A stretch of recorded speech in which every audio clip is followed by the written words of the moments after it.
The high-speed rail line has been 10 years in the making, and behind me, building work is underway here at Curzon Street. This is the site of its flagship station here in Birmingham. We're also in Towton in Nottinghamshire, which is key to the project and its extension to the north. But with continued political uncertainty, is HS2 still on track?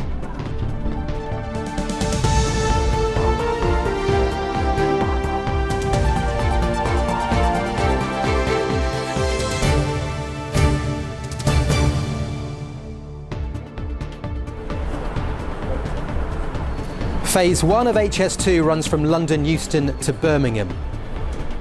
Phase 2 is effectively the Y-split, with one line running from Birmingham up to Manchester and the other from Leeds via Towton.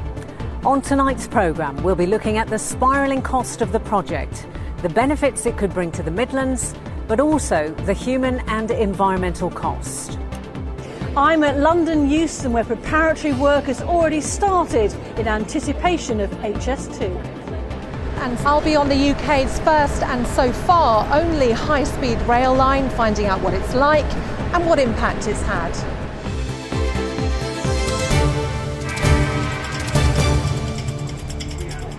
When it all goes to plan, taking a train can be a relaxing and a pretty pleasant way to travel. But here in the UK, the reality is that it can often become a bit of a nightmare.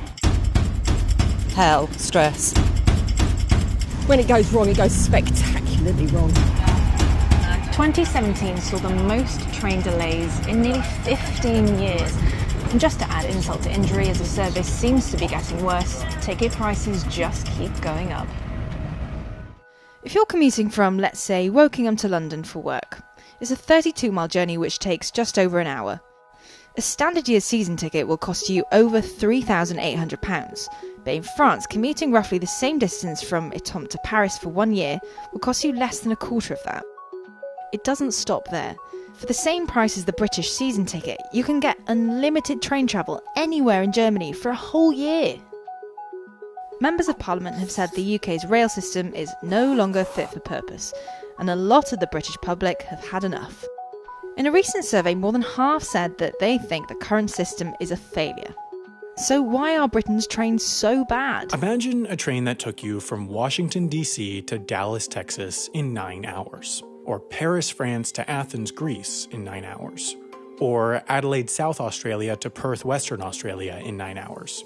These train trips actually take 44 hours, and 41 hours respectively, so the idea of making any of these trips by train in 9 hours seems almost absurd. In China, though, that's reality.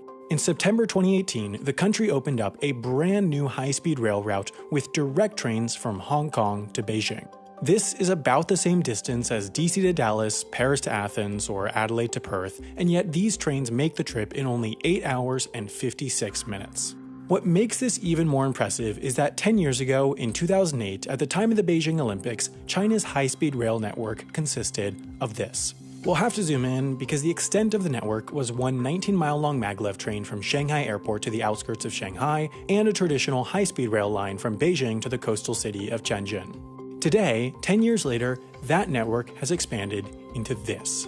China has 8 times as much high-speed track as France, 10 times as much as Japan, 20 times as much as the UK, and 500 times as much as the US. In fact, China has as much high-speed rail track as the rest of the world combined.